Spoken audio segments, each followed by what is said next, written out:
Hello, I'm Tylah Tully, and today I'm joined by Buxton Resources Non-Executive Chair Gervaise Heddle. Gervaise, great to have you back with us. No, thanks, Tyler. Thanks for having me.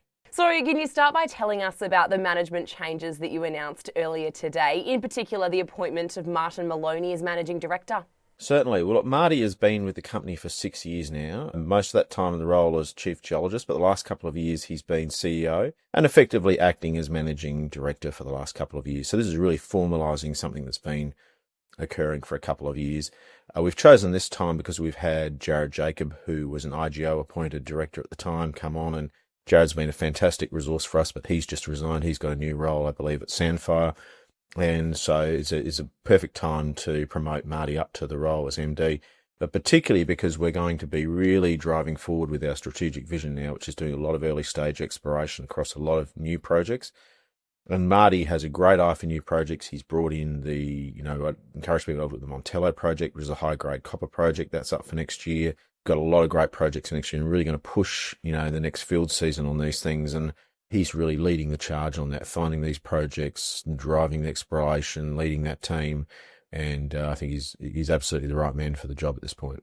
And you recently announced that you've expanded the Centurion project to over 667 square kilometres. What's driving that move? Well, fundamentally, what's driving that is we like the targets. So obviously there's always been this large geophysical anomaly there, but now we also have confirmation that there is a highly anomalous geochemical target there as well. So we had some really highly anomalous silver returned in the assays that we got from the core. Now we didn't make it to basement, but just in the sands that we believe are proximate to basement, we were getting 4 grams per tonne silver, which is a fantastic outcome, quite amazing really. And we've seen silver, copper, and other things in that. So we think, look, this is a really exciting target. One of our neighbours who controlled quite a bit of land around us, they dropped some land after we said that we didn't get to basement. And so then once we knew we had anomalous material there, we thought, look, let's pick up that ground, particularly where there's a nice gravity target there on that ground, which has never been touched, and a really interesting target in and of itself. So it's just a good time to expand our footprint and just ensure ourselves in case, we really do have success there. Plus, we've also got this other great gravity target there. And finally, what work is planned to follow up on the recent results at Centurion?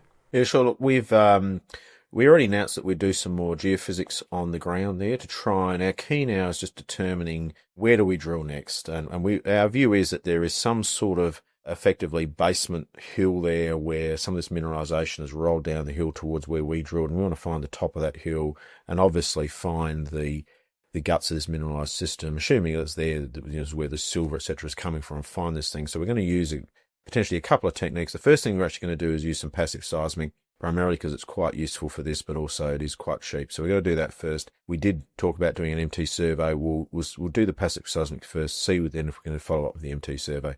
But that's the immediate thing. And then look, I think then next year we really want to get back there and drill this thing and crack this thing once and for all. Gervaise, it's always a pleasure. Thanks for your time today. No, thank you very much, Tyler.